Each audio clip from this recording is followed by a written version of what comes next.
내 이름은 윤순이다. 요즘은 그저 묵은 책에나 나올 법한 이름 같지만 한때는 꽤 이름난 가문의 후손이었다. 경상도 밀양, 윤씨 중에서도 정가라 불리던 우리 집안은 내가 태어나던 해까지만 해도 고을 원님이 직접 문안할 정도로 위세를 떨쳤다. 하지만 그 모든 건 할아버지께서 세상을 떠난 날 함께 무너져 내렸다. 조정에서의 미움을 사셨던 할아버지는 돌아가시자 곧바로 벼슬이 박탈되고 조정과 가까웠던 친척들조차 등을 돌렸다.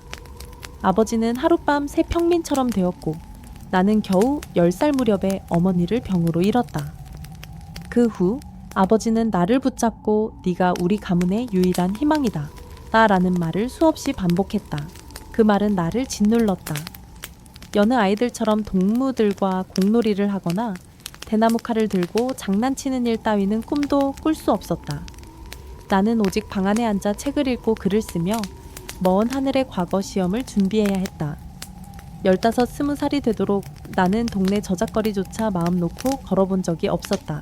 그러던 어느 해 봄, 드디어 아버지는 나를 데리고 한양으로 향했다.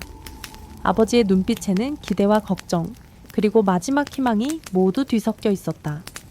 나는 그 기대를 짊어진 채 과거 시험장에 들어섰지만 시험지가 놓인 그 순간 머릿속이 하얗게 비어버렸다. 손에 든 붓이 한 자도 움직이지 않았다. 수년간 암송했던 문장이 암흑 속에 삼켜진 듯 증발했다. 낙방의 소식을 들은 아버지는 말이 없었다.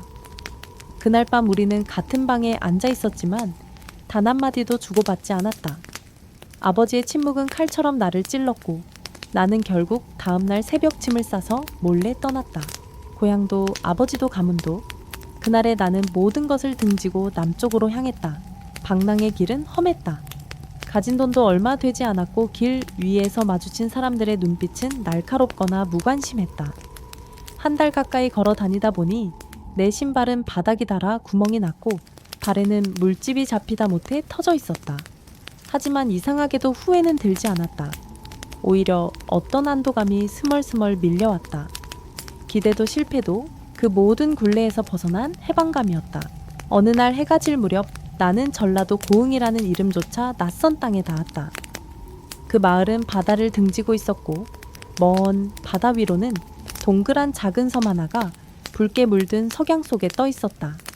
섬은 비현실적으로 아름다웠다. 마치 붓끝으로 콕 찍어낸 듯한 완벽한 둥근 모양. 나는 멍하니 그 섬을 바라보다 문득 눈물이 핑 돌았다. 저 섬처럼 나도 한때는 기대 속에서 반짝이던 존재였지만 지금은 초라하고 외로운 존재가 되어 있었기 때문이다. 그 순간 갑작스럽게 하늘이 어두워지고 거센 소나기가 쏟아지기 시작했다. 바다 쪽에서 몰려온 구름은 마치 나를 노리듯 빠르게 덮쳐왔고 나는 허겁지겁 빗속을 헤매며 피할 곳을 찾기 시작했다. 상이슬 언덕을 넘어가다 대숲 사이로 숨듯이 자리한 작은 초가집 하나를 발견했다. 혹시 주인장 계십니까? 나는 마루 밑에서 외쳤지만 안에서는 아무런 인기척도 들리지 않았다. 문이 약간 열린 채로 흔들리고 있었고 굴뚝에선 연기조차 오르지 않았다. 문득 무서운 생각이 스쳐갔다. 혹시 이 집은 버려진 집일까? 아니면 주인이 자리를 비운 것일까? 내려치는 빗줄기는 점점 거세졌고 나는 더 이상 망설일 수 없었다. 일단 처마 밑에 들어가 잠시 비를 피하자고 생각했다. 문을 밀고 마루 위에 살짝 걸터 앉았는데 빗물이 옷자락을 타고 등줄기로 스며 들었다. 몸은 점점 차가워지고 있었고 집안은 불이 켜지지 않아 어둠에 잠겨 있었다. 그때였다. 누구신데 남의 집 마루에 앉아 계십니까? 차분하지만 단호한 여성의 목소리가 들렸다. 깜짝 놀란 나는 허리를 굽혀 인사를 하며 말했다. 죄송합니다. 비를 피할 곳이 마땅치 않아 잠시 몸만 녹이려던 참이었습니다. 여인은 마루 건너편에서 조심스레 모습을 드러냈다. 빗속에 젖은 머리를 대충 묶고 희미한 등불을 든 채 내게 말을 건넸다. 비가 그치면 바로 떠나시지요. 그녀의 말투는 퉁명스러웠지만 억지로 쫓아내지는 않았다. 그게 어쩐지 더 야속하게 느껴졌다. 나는 잠시 집 안구석을 살피다 마루 한켠에 등을 기댄 채 앉았다. 눈앞을 가로지르는 비는 쉬이 그칠 기미가 보이지 않았다. 시계라도 있다면 시간을 재봤겠지만 해는 이미 져버린 지 오래였다. 나는 그날 밤 그 낯선 집에서 그 낯선 여인과 한 지붕 아래에서 처음 잠을 청하게 되었다. 그날 밤의 공기는 이상할 만큼 고요했다. 바람은 잠잠했고 빗소리만이 일정한 리듬으로 초가의 지붕을 두드렸다. 나는 마루 한쪽에 앉아 등을 기댄 채 비가 멈추기를 기다리고 있었다. 그러나 시간이 지날수록 빗줄기는 오히려 더 굵어졌고 하늘은 마치 누군가 하늘 품은 듯 울부짖는 것 같았다. 안방 문틈으로 희미한 등불빛이 새어나왔다. 여인은 방 안에서 조용히 무언가를 하고 있는 듯했다. 처음엔 그녀가 나를 무척 경계하는 것처럼 느껴졌다. 낯선 사내가 갑자기 집에 들이닥쳤으니 당연하다고도 생각했다. 하지만 그 무심함 속엔 이상한 슬픔 같은 것이 묻어 있었다. 나는 조심스럽게 입을 열었다. 실례가 안 된다면 오늘 밤만 이 마루에서 신세를 져도 되겠습니까? 한동안 아무 대답이 없었다. 침묵은 길었고 그 시간이 오히려 더 긴장감을 자아냈다. 그리고 마침내 방 안에서 여인의 목소리가 들려왔다. 어찌 손님을 밖에 재우겠습니까? 들어오시지요. 그 말은 예상 밖이었다. 나는 고개를 숙인 채 천천히 방문을 밀고 안으로 들어갔다. 방 안은 작고 소박했다. 가운데 놓인 호롱불 하나가 깜빡이며 방을 희미하게 비추고 있었고 구석에는 술을 놓던 자수가 담긴 천이 놓여 있었다. 여인은 조용히 바느질을 하며 나에게 시선을 주지 않았다. 머릿속이 복잡해졌다. 이 낯선 여인은 누구이며 왜 이 깊은 산속의 초계에 혼자 살고 있는 것일까? 정말 감사합니다. 일이 난처한 날 따뜻한 방에 앉게 될 줄은 몰랐습니다. 내 말에 그녀는 손끝의 바늘을 잠시 멈추고 고개를 끄덕였다. 가끔 이곳에도 나그네가 들르긴 합니다. 하지만 당신처럼 젊은 사내는 처음이군요. 그녀는 그렇게 말하며 나를 스윽 바라보았다. 등불빛에 비친 그녀의 얼굴은 놀라울 만큼 아름다웠다. 희고 고운 이마, 뚜렷한 눈매, 그리고 입가에 떠도는 아련한 기운. 처음엔 빛 속에서 제대로 보이지 않았지만 지금은 그 아름다움이 너무도 선명했다. 나는 괜히 시선을 돌리며 물었다. 가족분들은 어디 계십니까? 그녀는 잠시 손을 멈추더니 낮게 말했다. 없습니다. 남편은 전염병으로 일찍 세상을 떴고 친정도 오래전에 끊어졌지요. 이 집은 남편이 살아있을 때 지어준 집입니다. 그 말에 나는 말을 잃었다. 겨우 30도 되어 보이지 않는 여인이 과부로 혼자 살아간다니 그 삶의 무게가 느껴졌다. 그녀는 이름이 송화련이라 했다. 고흥 인근 나주에서 태어났고 여려 덜배의 시집와 남편과 함께 이 집에서 소박한 농사를 지으며 살았다고 한다. 하지만 시름시름 앓던 남편은 결국 해가 바뀌기 전 눈을 감았고 이후 그녀는 이 집에서 혼자 조용히 살아가게 되었다. 나는 내 이야기도 들려주었다. 저는 윤순이라 합니다. 밀양에서 태어났고 과거를 보기 위해 한양에 갔으나 낙방하였습니다. 아버지의 기대가 컸지만 그 기대를 저버렸고 얼굴을 들 자신이 없어 떠돌다 이곳까지 흘러오게 되었지요. 화련은 내 말에 가만히 고개를 끄덕였다. 저도 그런 기대 속에서 살았던 적이 있지요. 아버지가 나를 부잣집에 시집 보내야 한다며 어릴 때부터 바느질이며 예절이며 엄격하게 가르치셨습니다. 하지만 결국 사랑도 체면도 다 한순간이더군요. 우리는 서로의 이야기를 나누며 점점 편안해졌다. 낯선 이방인이었던 우리는 어느새 오래된 친구처럼 대화를 나누고 있었다. 시간이 흘렀고 나는 안절부절 못한 채 앉아 있었다. 그 아름다운 여인과 한 방 안에 있다는 사실이 나를 긴장하게 했다. 나는 겨우 말을 꺼냈다. 남녀가 유별하다 하니 저는 마루에서 자겠습니다. 그러자 그녀는 눈을 들어 나를 바라보며 고개를 저었다. 비 오는 밤 마루에서 잔다면 몸살을 앓으실 겁니다. 불편하시더라도 제가 부엌으로 가겠습니다. 손님께서 이 방에서 주무시지요. 그럴 수 없습니다. 제가 계기 주인을 내쫓고 방을 차지하다니요. 그냥 마루에 누울 수 있습니다. 아니요, 제가 더 양보하겠습니다. 그럴 순 없습니다. 그렇게 한참을 실랑이 하다 결국 우리는 동시에 웃고 말았다. 그 웃음 속엔 긴장도 어색함도 경계도 모두 녹아 있었다. 결국 우리는 방 안에서 함께 자게 되었지만 나는 아랫목에서 그녀는 윗목에서 이불을 덮고 누웠다. 빗소리는 여전히 지붕을 때리고 있었고 나는 눈을 감고도 잠을 이루지 못했다. 마음속에서 무언가가 일렁이고 있었고 등불 너머 그녀의 숨소리가 고요하게 들려왔다. 그때 잠든 줄 알았던 그녀가 조용히 입을 열었다. 아까 퉁명스럽게 군 건 미안했습니다. 혼자 산지 오래돼서 낯선 일을 보면 무조건 방어부터 하게 됩니다. 마을 사람들도 저를 이상하게 보거든요. 과부가 혼자 산다 해서 괜한 소문도 많고요. 그 말에 나는 천천히 대답했다. 저도 그 마음 압니다. 저도 누군가를 경계하면서 사는 법을 배웠습니다. 그래도 오늘 밤 당신 덕분에 따뜻하게 잠들 수 있습니다. 우리는 그렇게 새벽이 다가오도록 말을 주고받으며 밤을 지새웠다.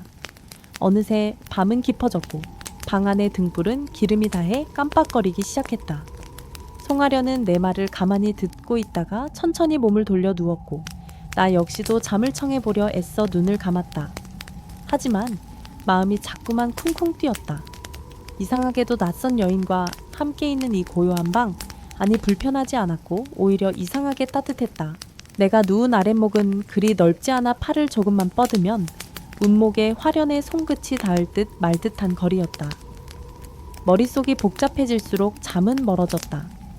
나는 억지로 눈을 감고 호흡을 가다듬으며 그녀의 숨소리에 귀를 기울였다.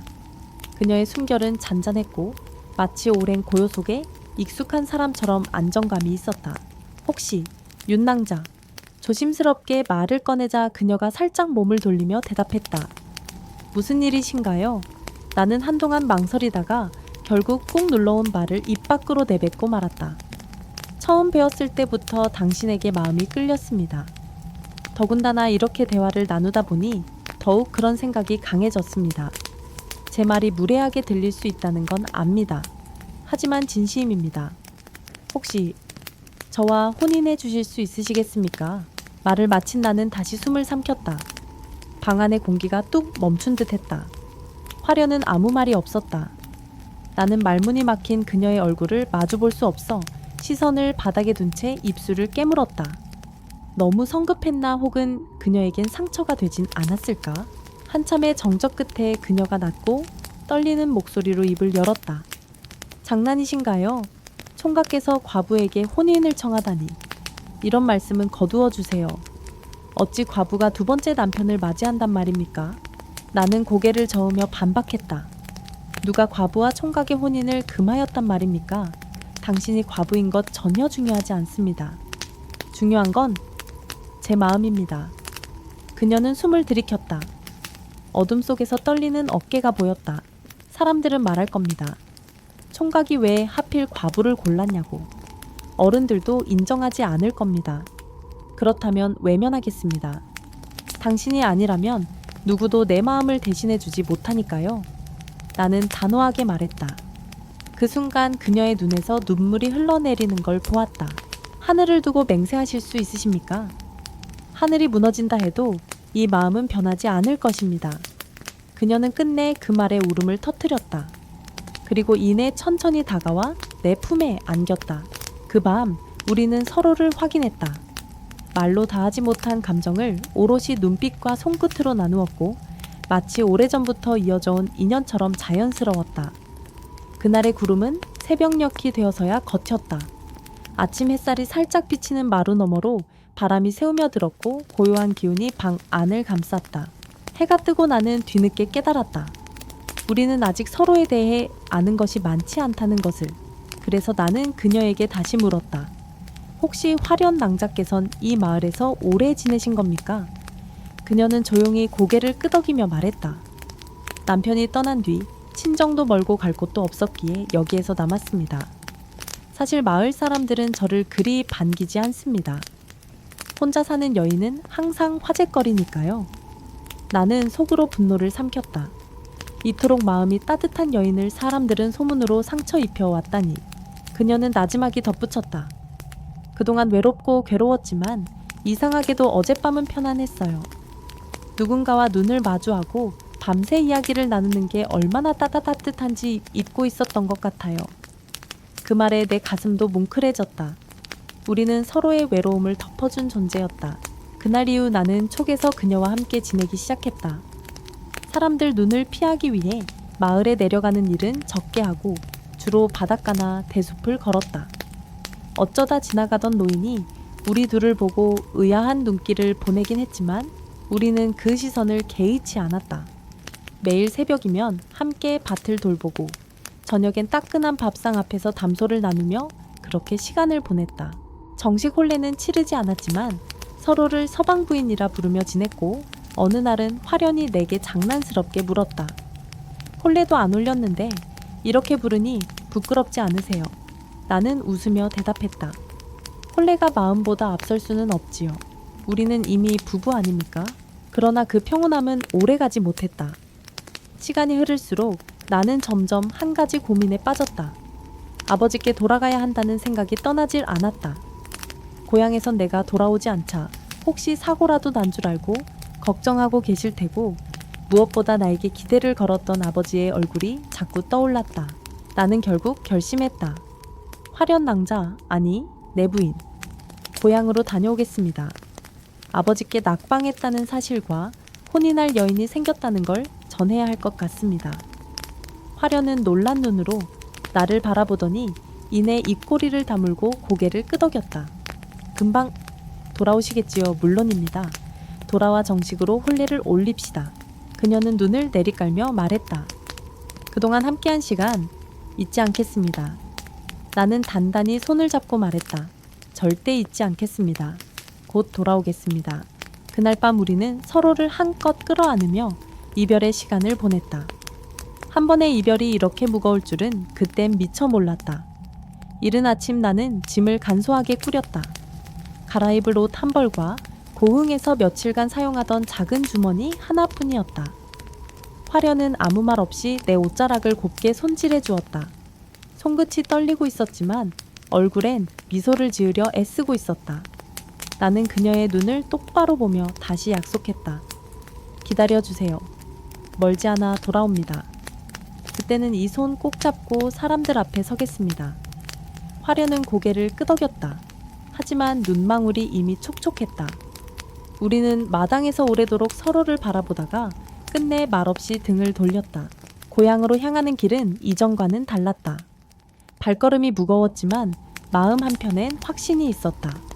화련이 내 삶의 일부가 되었고 이제는 숨기고 피할 것이 아닌 세상에 보일 책임이 생겼다는 감정이었다. 밀양고을로 접어들 즈음 익숙한 땅 냄새와 바람이 나를 맞았다. 그러나 집에 도착한 나는 이상한 기운을 느꼈다. 대문은 반쯤 열려 있었고 앞마당은 정리가 되지 않은 채 어수선했다. 나는 급히 안으로 들어가며 소리쳤다. 아버지, 저 세운이 돌아왔습니다. 하지만 안차에 어디에서도 대답이 없었다. 곁집의 늙은 지아비가 나를 보고 다가왔다. 이제야 왔는가? 홍대감께서 자네만 기다리셨네. 낙방 소식 들으시곤 그날부터 식사도 안 하시고 쓰러지셨지. 그 말을 듣는 순간 다리가 풀릴 뻔했다. 나는 곧장 의원이 있다는 방으로 달려갔다. 아버지는 병상에 누운 채로 눈을 감고 계셨다. 마치 몇 년이 지난 듯 하여 야위고 주름진 얼굴은 낯설 정도였다. 아버지, 제가 돌아왔습니다. 아버지 그제야 아버지가 천천히 눈을 떴다. 그리고 내 손을 붙잡았다. 스나, 네가 돌아왔구나. 그동안 얼마나 마음을 졸였는지 모르겠다. 죄송합니다, 아버지. 시험을 망치고 얼굴을 들 수 없어서 떠돌다가 이제야 돌아왔습니다. 아버지는 희미한 웃음을 지었다. 잘 왔다. 내 바란 건 네가 살아 돌아오는 것이었다. 그날 밤 나는 아버지 곁에 누워 자리를 지켰다. 그의 숨소리는 불안정했고 의원은 고개를 저으며 말했다. 이미 기운이 너무 약해졌습니다. 마음을 준비하시지요. 나는 그 말을 듣고 결심했다. 이번엔 반드시 다시 과거의 응시에 합격하리라. 아버지가 숨을 거두기 전 아들이 자신에게 부끄럽지 않게 살고 있다는 걸 보여드리겠다는 마음으로. 이듬해 봄, 나는 다시 과거 시험을 보기 위해 한양으로 향했다. 머릿속엔 오직 두 가지 생각만이 맴돌았다. 아버지를 살리겠다는 결심, 그리고 고흥의 초가집에서 나를 기다리고 있을 화련에 대한 그리움. 낙방 이후 다시 붓을 잡기까지 힘든 시간도 있었지만 이번만큼은 마음이 달랐다. 과거 시험 당일 나는 시험지를 받아들고 한자 한자 차분히 써내려갔다. 손끝이 떨리던 지난번과는 달랐다. 세상에서 지키고 싶은 사람이 생겼다는 것이 나를 지탱시켜 주었다. 며칠 뒤 결과가 발표되던 날, 이름이 불린 순간 나는 그 자리에 주저앉아 눈물을 흘렸다. 급제한 뒤 나는 곧장 밀양으로 돌아와 아버지께 좋은 소식을 전했다. 아버지는 누워 계신 채 눈을 감고 계셨고 내가 합격했다는 말을 들은 뒤 천천히 입꼬리를 올렸다. 이제야 눈을 감을 수 있겠구나. 며칠 후 아버지는 조용히 세상을 떠나셨다. 나는 장례를 정성스럽게 치르고 아버지의 묘 앞에 무릎 꿇은 채 맹세했다. 저는 더 이상 도망치지 않겠습니다. 모든 책임을 지겠습니다. 장례 후 나는 조정의 부름을 받아 형암으로 부임하게 되었다.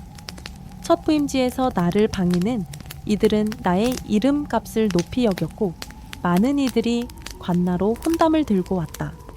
나는 그들 모두를 정중히 거절하며 고흥으로 돌아갈 날만을 손꼽아 기다렸다. 하지만 바쁜 일정 속에서 시간이 흐르면서 고흥에서의 기억은 점점 흐릿해져 갔다. 하루 이틀 그러다 일주일 그리고 한 달, 처음엔 편지를 써야겠다고 다짐했지만 어느새 책상 위에서 종이 한 장 꺼내지 못한 채 시간이 흘렀다. 형암으로 부임한 지 3달쯤 되었을 무렵 관가의 대행수인 이서방이 나에게 조용히 말했다. 근래 들어 혼처 이야기가 많습니다. 이 고을의 안씨 규수 예법도 바르고 가문도 훌륭하다 하니 한번 살펴보시지요. 나는 아무 말 없이 고개를 저었다. 하지만 머릿속엔 화련의 얼굴이 또렷이 떠오르지 않았다. 결국 나는 안씨 규수와 혼인을 하게 되었다. 그 순간까지도 마음 한켠에는 찜찜함이 남아있었지만 사람들은 모두 축복해 주었고 나는 그 흐름에 밀려 가만히 있었다. 혼례식 날 신부의 얼굴을 가린 가리가의 너머로 보인 눈동자는 낯설었다. 나는 그날 밤 오랜만에 꿈을 꾸었다. 고흥 바닷가의 붉은 섬 대숲 사이의 초가집, 그리고 그 안에서 호롱불을 켜고 바느질을 하던 화련의 모습. 깨어난 나는 한동안 숨을 멈춘 채 누워 있었다. 그녀는 아직도 그 자리에 있을까? 그러나 현실은 가혹하게 흐르고 있었다. 나는 새로운 가정과 직무에 파묻혀 화련에게 돌아가지 못한 채 또 한 계절을 보내고 있었다. 그 사이 고흥에선 어떤 일이 벌어질지 모른다는 생각이 머리를 때렸지만 나는 스스로를 납득시키며 외면했다. 그러던 어느 날 밤술에 잔뜩 취해 방으로 들어와 누웠을 때였다. 밖에서 이상한 소리가 들렸다. 텁텁한 비늘 소리 같은, 그것은 문을 긁는 듯 했으며 가끔 마당을 쓸고 지나가는 것 같았다. 나는 몸을 일으켜 문을 열었다. 그곳엔 거대한 구렁이가 마당을 가로지르고 있었다. 처음엔 술기운이라 생각했다. 눈앞의 거대한 구렁이는 현실 같지 않았다. 길게 뻗은 몸통은 대들보만했고 붉은 눈은 불빛 없이도 또렷이 빛났다. 비늘 하나하나가 달빛을 받아 은근히 반사됐고 그 커다란 몸이 마당을 서서히 가로지르는 모습은 숨이 멎을 만큼 섬뜩했다. 나는 얼어붙은 듯 문 앞에 서 있었다. 구렁이는 마치 기다렸다는 듯 천천히 고개를 돌려 나를 바라봤다. 그러곤 짧은 순간 내 몸을 감아오기 시작했다. 그 속도는 생각보다 빨랐고 나는 몸을 피할 겨를도 없이 등줄기부터 허리까지 단단히 감겨들었다. 숨이 막히는 압박감 속에서 몸부림치던 그때 구렁이의 입이 천천히 벌어졌다. 그리고 분명히 들었다. 사람의 목소리로 뱉어낸 말이었다. 나를 몰라보시겠습니까? 그 목소리는 너무도 익숙했다. 나는 벌벌 떨며 입을 열었다. 이 목소리는 송화련, 낭자, 구렁이는 조용히 고개를 끄덕였다. 그 모습이 기이할 정도로 슬퍼 보였다. 그대가 떠난 날부터 매일을 새며 기다렸습니다. 나는 해가 뜰 때마다 마당을 쓸고 비가 올 때마다 마루에 앉아 문 밖을 바라봤지요. 처음엔 하루, 그 다음은 일주일, 그리고 한 달이 지나도 돌아오지 않으셨습니다. 그 말에 내 심장은 찢어질 듯 아팠다. 그대는 약속하셨습니다. 곧 돌아와 혼례를 올리겠노라고. 나는 그 말을 믿고 생을 견디려 했습니다. 하지만 사람의 마음은 결국 허무했군요. 나는 입을 꾹 다물었다. 뺨으로 뜨거운 눈물이 흘러내렸다. 그땐 돌아가야만 했습니다. 아버지가 위독하셨고 가족이 나를 기다리고 있었기에 가족이 기다린다고 하셨지요. 그럼 나는요. 구렁이의 목소리가 높아졌다. 나는 그대가 준 약속 하나에 모든 삶을 걸었습니다. 그대가 떠난 이후 마을 사람들은 나에게 수근거리기 시작했고 병이 들어도 돌보는 이 하나 없었지요. 결국 병석에서 홀로 죽었습니다. 그 마지막 순간까지도 나는 문 밖에 귀 기울였고 그대의 걸음소리만을 기다렸습니다. 구렁이는 숨을 들이쉬며 말을 이었다. 하늘이 내 슬픔을 보았는지 나는 이승에 한을 풀지 못한 채 구렁이로 태어났습니다. 그리고 오늘 그대를 다시 만나러 왔습니다. 나는 몸을 덜덜 떨며 입을 열었다.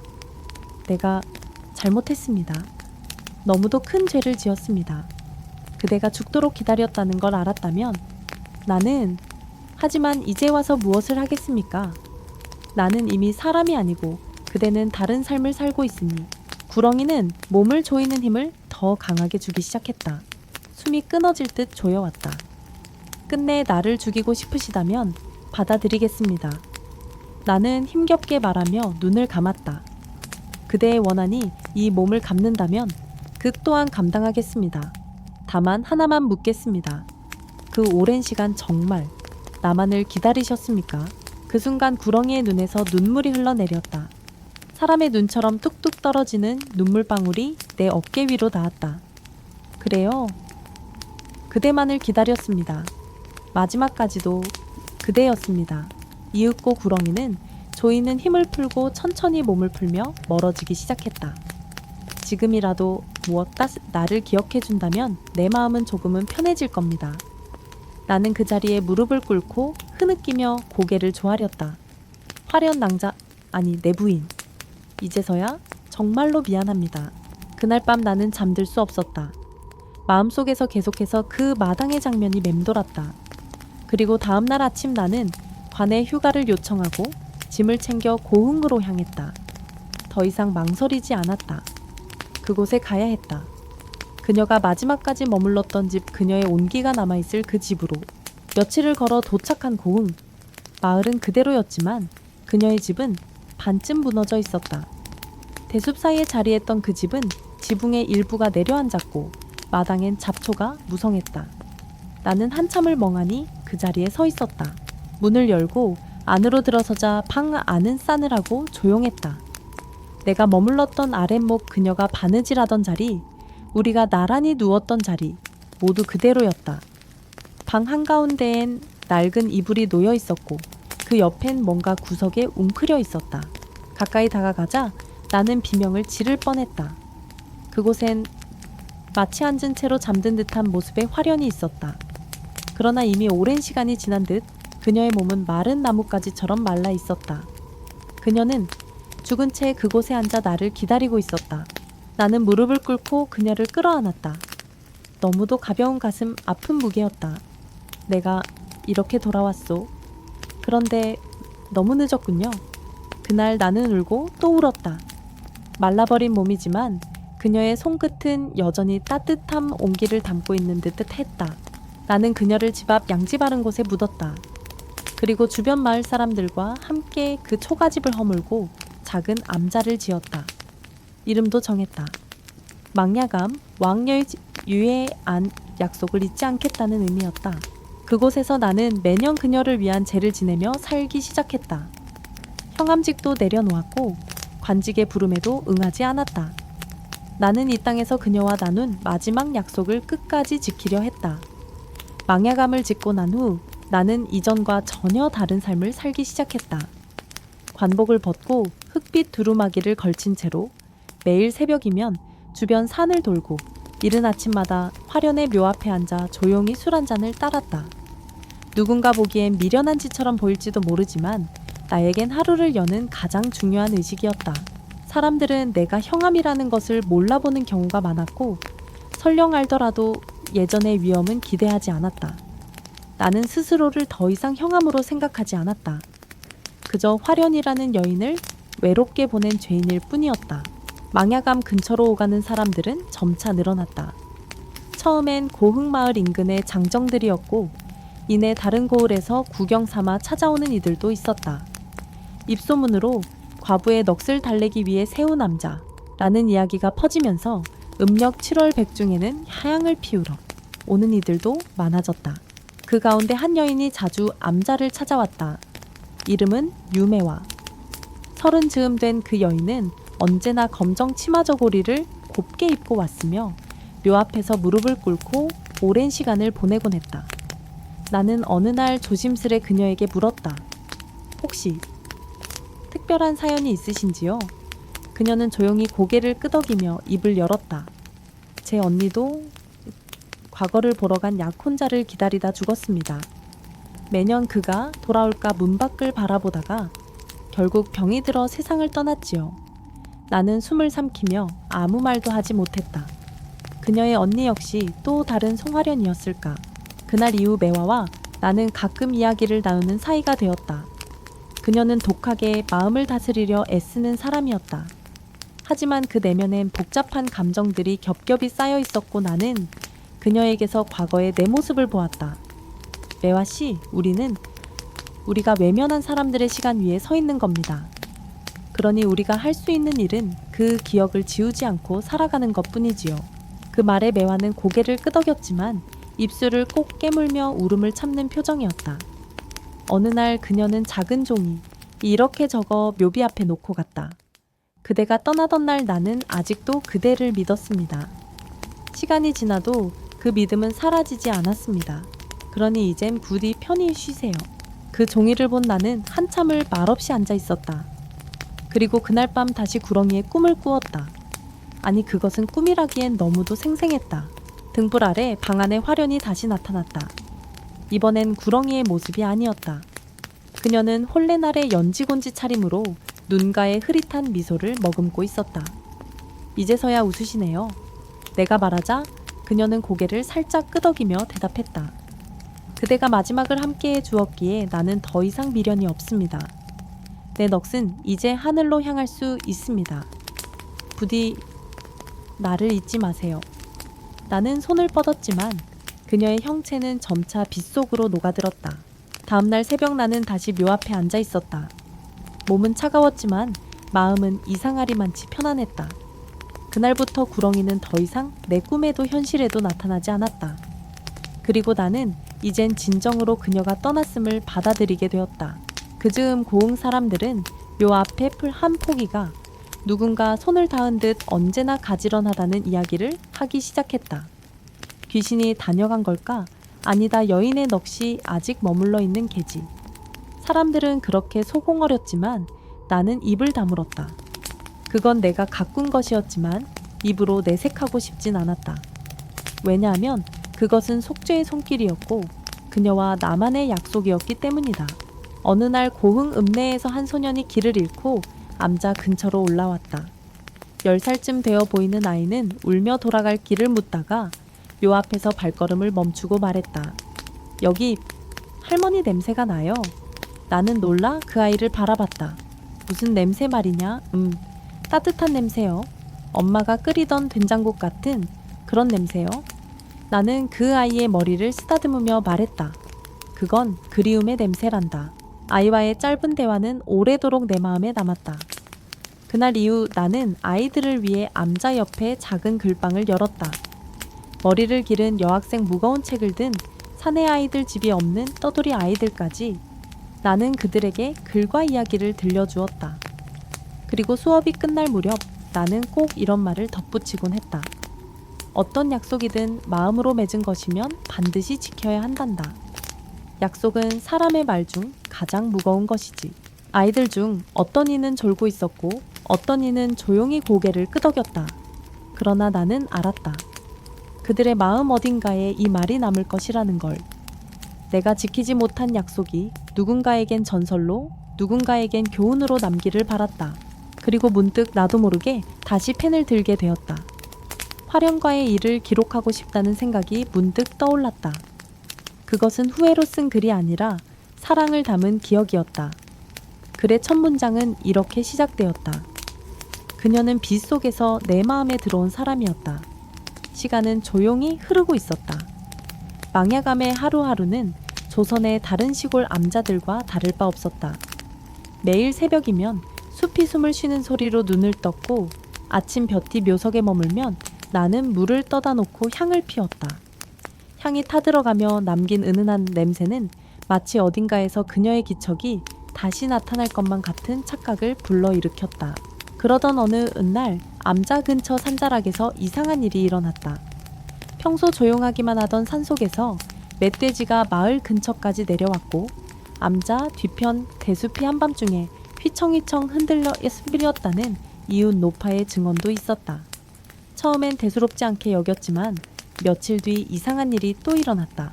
그날은 음력 7월 보름.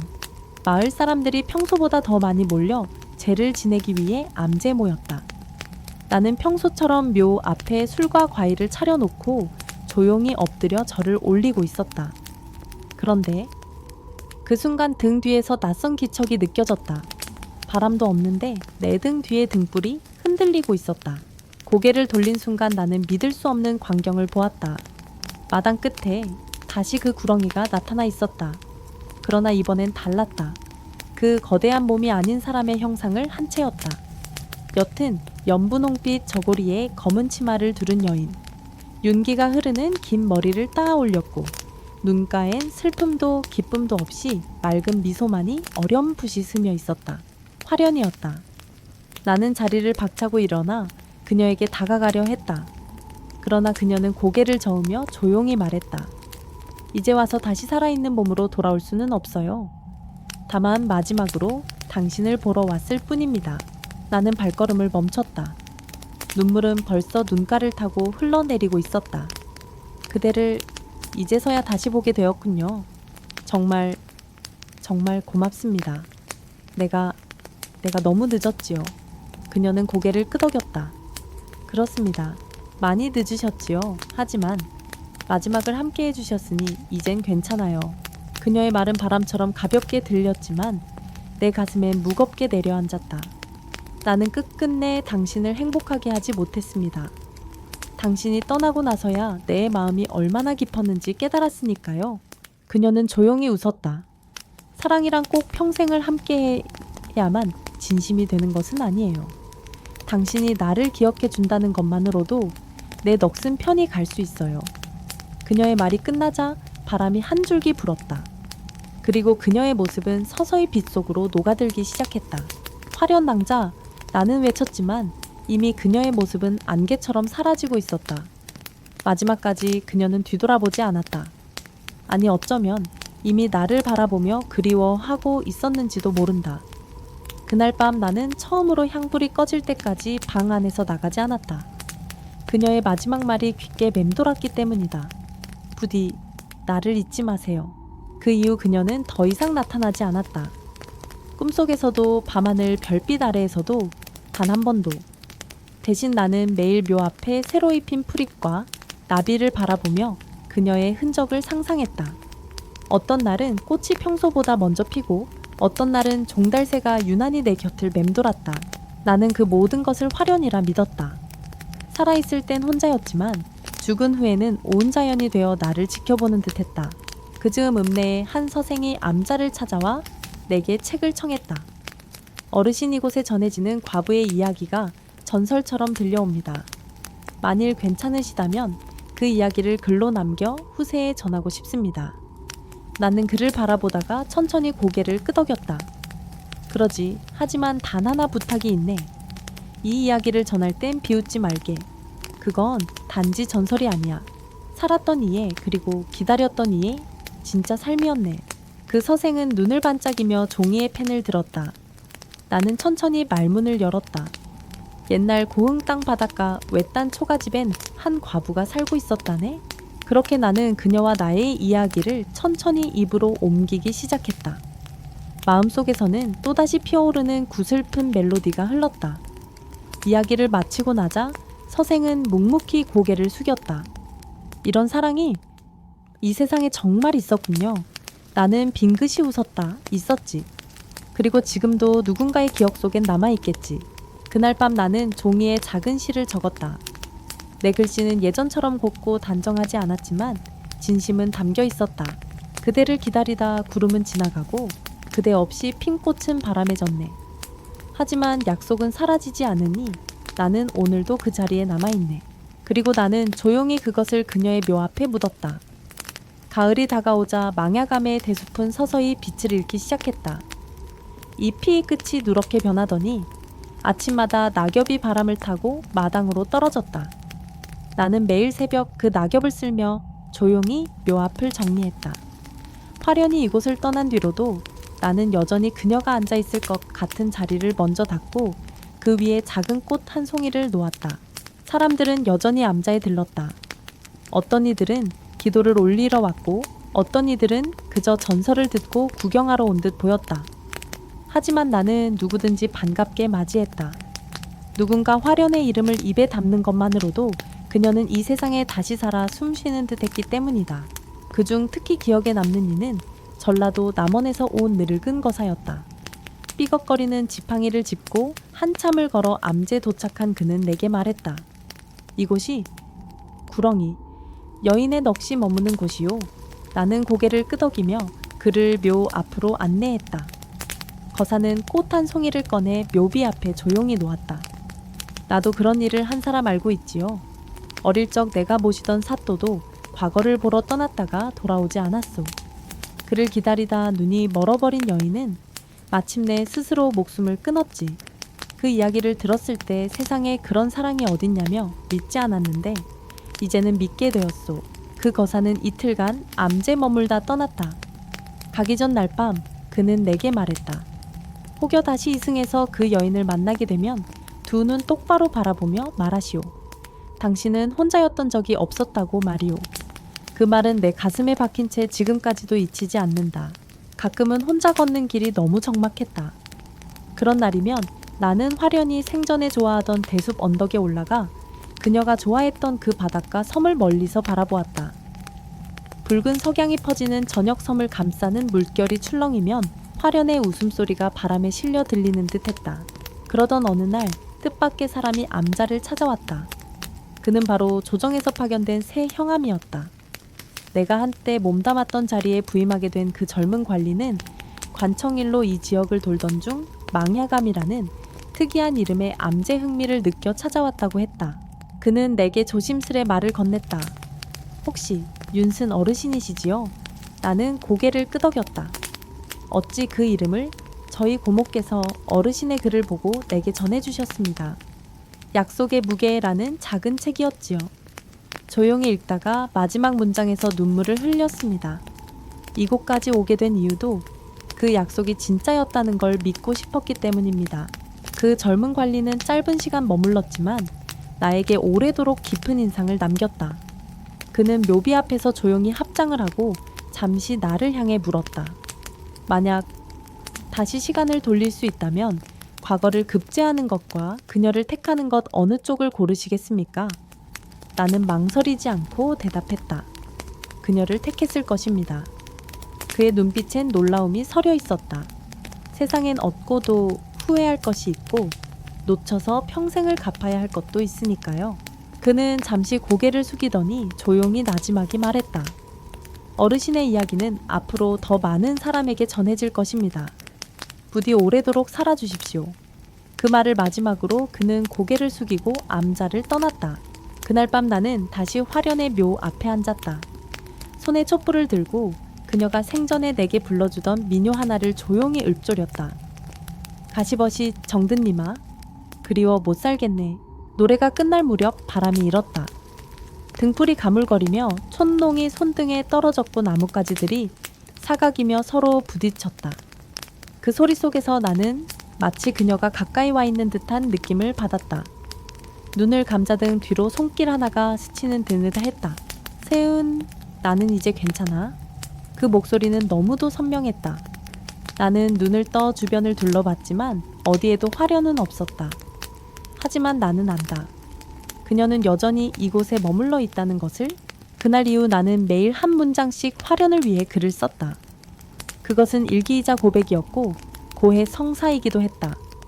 글을 마칠 때마다 나는 그녀의 이름을 적고 마지막엔 꼭 이런 말을 덧붙였다. 부디 나를 용서하소서. 나는 그대 없이도 살아있지만 그대 없이 웃은 적은 없소이다. 내가 떠난 후 사람들은 망야감에서의 마지막 날을 입을 모아 전했다.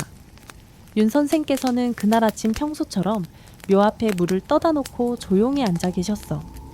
그리곤 한참 뒤 잠든 듯 방 안에 누워 계셨지. 표정이 참 평안했다더군. 마을 사람들은 내 죽음을 슬퍼하면서도 어딘가 담담하게 받아들였다. 나의 삶이 이미 긴 속죄와 회한의 여정이었음을 알고 있었기 때문일 것이다. 내가 떠난 후 망야감은 한동안 비워졌다. 아이들도 서서히 발길을 끊었고 풀들은 묘석을 덮기 시작했다. 그러나 그 평온은 오래가지 않았다. 몇 해 지나지 않아 암자를 다시 찾은 이들이 있었다.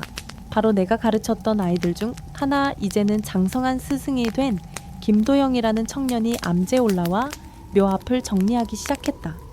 그는 망야감을 다시 고쳐 세우고 방 한편에는 내 글씨가 새겨진 작은 목패를 걸어두었다.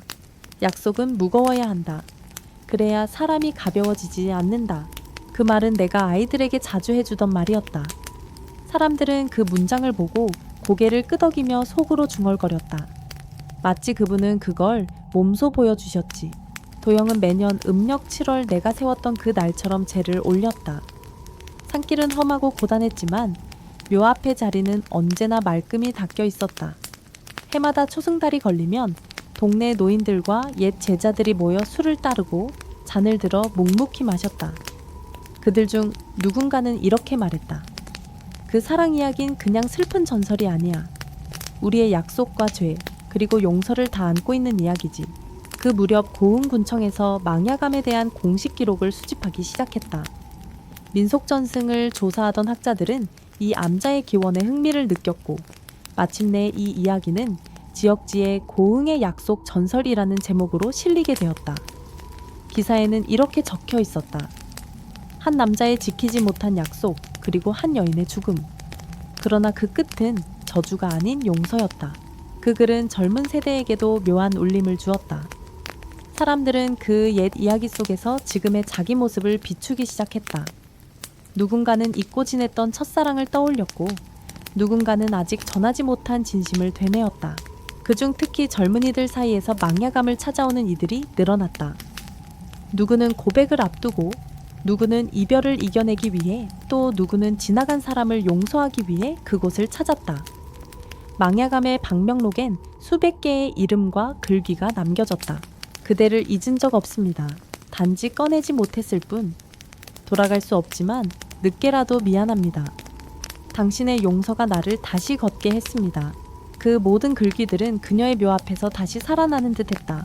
송화련. 한 여인의 이름이 그렇게 사람들의 가슴 속에서 울려 퍼지고 있었다.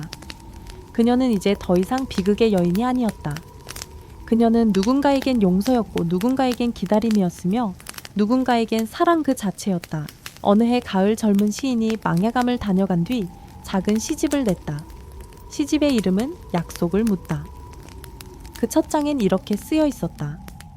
그대가 떠난 자리에 바람이 불고 그대가 머문 자리에 꽃이 피고 나는 그 약속 위에 무릎을 꿇고 다시 사람을 믿게 되었습니다. 그 시집은 예상외로 널리 읽히게 되었고 서울의 대형 서점에서도 우리나라 민속을 품은 시라는 섹션에 비치되었다. 덕분에 망야감은 더 많은 이들에게 알려졌고 사람들은 저마다의 아의 약속을 되새기기 위해 그곳을 찾기 시작했다. 그리고 또 한 해가 흘렀다. 망야감에선 여느 때처럼 제례가 진행되었고 도영은 아이들에게 내 이야기를 들려주며 마무리를 지었다. 윤 선생님은 단 한 번의 실수를 인생 전체로 갚은 분이야. 하지만 그분은 끝내 용서를 받았지. 그게 중요한 거야. 사람은 누구나 실수하거든. 하지만 그걸 안고 어떻게 살아가느냐가 사람의 값이지. 그 말을 들은 아이 하나가 손을 들고 물었다. 그럼 화련 낭자는 정말 구렁이로 다시 태어난 거예요? 도영은 한참을 망설이다가 조용히 웃었다. 그건 아무도 몰라. 하지만 중요한 건 우리가 그 이야기를 기억하고 있다는 거야. 그날 밤 아이들이 돌아간 뒤 도영은 혼자 암제에 남았다. 그는 작은 등불을 켜고 방 한가운데에 앉아 내 손때 묻은 묵향 가득한 종이를 펼쳤다. 그리고 펜을 들고 나처럼 조용히 시를 적기 시작했다. 그대는 떠났으나 그대의 기다림은 아직도 이 산을 맴돌고 그대의 눈물은 아직도 이 땅에 스우며 있다. 나는 오늘도 그 묘 앞에서 한 사람의 죄를 대신 사하고 싶다. 그 시가 완성되던 순간 암자 바깥 대숲이 스르르 흔들렸다. 바람이 분 것도 아닌데 대나무 끝이 조용히 서로를 부딪히며 소리를 냈다. 마치 누군가의 웃음처럼 혹은 누군가의 안녕처럼. 망야감의 묘 앞에는 지금도 작은 나무 표석 하나가 놓여있다. 비바람의 글자 몇 자는 흐릿해졌지만 여전히 읽을 수 있는 문장이 있다. 사랑은 기다림으로 남고 약속은 그 기다림의 무게로 증명된다. 내가 이 세상을 떠난 뒤로도 화련의 이름은 구전과 이야기 속에서 이어졌다. 그리고 그 이야기를 들은 수많은 이들은 각자의 인생에서 지켜야 할 것이 무엇인지 돌아보게 되었다. 이곳을 다녀간 이들 중 어떤 이는 혼인을 결심했고 어떤 이는 미뤄두었던 안부 편지를 보냈으며 또 어떤 이는 오래 묵은 오해를 푸는 전화를 걸었다고 했다. 망야감은 어느덧 사람들의 마음속 약속의 장소가 되었다. 그 어느 해 겨울 큰 눈이 내리던 날 묘 앞에 한 남녀가 나타났다. 남자는 마흔이 채 안 된 듯 깔끔한 도포를 입고 있었고 여인은 검은 두루마기를 단정히 걸친 채 그 옆에 섰다. 둘은 아무 말 없이 눈 덮인 묘 앞에 무릎을 꿇고 절을 올렸다. 잠시 후 남자가 입을 열었다. 저희는 사랑하지만 혼례를 미룬 채로 살고 있습니다. 집안에서 반대가 심하고 세상의 눈도 따갑지요. 하지만 오늘 이곳에 와서야 확신이 섰습니다. 여인은 눈시울을 붉히며 말했다. 이곳의 이야기를 듣고 나서야 알게 되었어요. 마음을 지키는 것이 얼마나 어렵고 얼마나 중요한 일인지요. 그들은 묘 앞에 작은 소원지를 묻고 조용히 돌아섰다. 그리고 얼마 후 마을에서는 이 부부가 다시 이곳을 찾아 정식으로 서약을 올렸다는 소식이 들려왔다. 그들은 누구보다 조용히 그러나 단단히 서로의 손을 잡았다. 또 어느 해 봄 한 중년 여인이 망야감을 찾아와 작은 상자 하나를 내 손에 건넸다. 예전에 여기에 자주 드나들던 매화라는 이름의 여인을 아시지요? 그 아이는 지금은 서울에서 작은 책방을 하고 있습니다. 책방 이름은 꽃핀 약속이에요. 그 아이가 꼭 이걸 전해달라 하더군요. 상자 안에는 손으로 직접 만든 책 한 권이 들어있었다. 표지는 연분 홍색 비단으로 쌓여 있었고 제목은 이렇게 쓰여 있었다. 송화련전 기다림의 기록. 첫 장을 넘기자 정갈한 글씨로 이런 문장이 적혀 있었다. 이 이야기는 슬픔의 전설이 아니라 인간이 지켜야 할 한 조각의 진심에 대한 기록이다. 나는 그 자리에 오래도록 앉아 책을 다 읽었다. 내 삶이 글로 정리되어 누군가의 가슴에 닿았다는 사실이 마치 화련에게 진 마음의 빚을 조금이나마 갚은 듯했다. 책 마지막 장엔 글쓴이의 짧은 편지가 남겨져 있었다. 윤 선생님, 당신의 삶은 누군가의 과오였지만 또 누군가의 빛이었습니다. 그 약속의 무게는 이제 우리가 이어가겠습니다. 부디 그곳에서 편히 쉬소서. 나는 문득 하늘을 올려다보았다. 그날 하늘은 유난히 맑았다. 바람이 불지 않았는데도 대나무들이 서걱이며 서로를 어루만졌고 산 아래 바다는 마치 봄빛을 머금은 듯 고요하게 반짝이고 있었다. 섬 위로 구름 하나가 떠가고 있었다. 마치 오래전 화련이 바라보던 그 섬처럼 멀고도 선명한 모습이었다. 사람들은 묻는다. 정말로 구렁이가 나타났습니까? 그 과부의 영혼이 지금도 머물고 있습니까? 그 사랑이 실화였습니까? 그 물음에 나는 언제나 같은 말로 답하곤 했다. 그 모든 것은 기억 속에 존재합니다. 진심으로 누군가를 기다린 이의 마음은 시간과 형체를 넘어 우리 곁에 남아있는 법이니까요. 그리고 그들에게 마지막으로 던지는 말은 항상 이렇다. 당신은 누군가와의 약속을 지키고 계십니까? 이 질문은 종종 침묵으로 돌아오곤 한다. 그러나 그 침묵 속에서 나는 누군가가 스스로를 돌아보고 있음을 느낀다. 어쩌면 그들 역시 그들만의 송화련을 가슴 어딘가에 품고 있는지 모른다. 나는 이제 이 땅에 없지만 나의 이야기는 여전히 흐르고 있다. 화련의 눈물, 나의 속죄, 그리고 수많은 이들의 깨달음이 한데 어우러져 이 조그마한 암자 위로 바람처럼 흐른다. 마지막으로 남긴 글귀는 이제 그 묘비 아래에 새겨져 있다. 우리는 살아가며 수많은 약속을 한다. 그중 어떤 약속은 시간이 지나면 잊히고 어떤 약속은 세월을 거슬러 남는다. 이곳에 남은 이야기는 그런 약속 중 하나였다.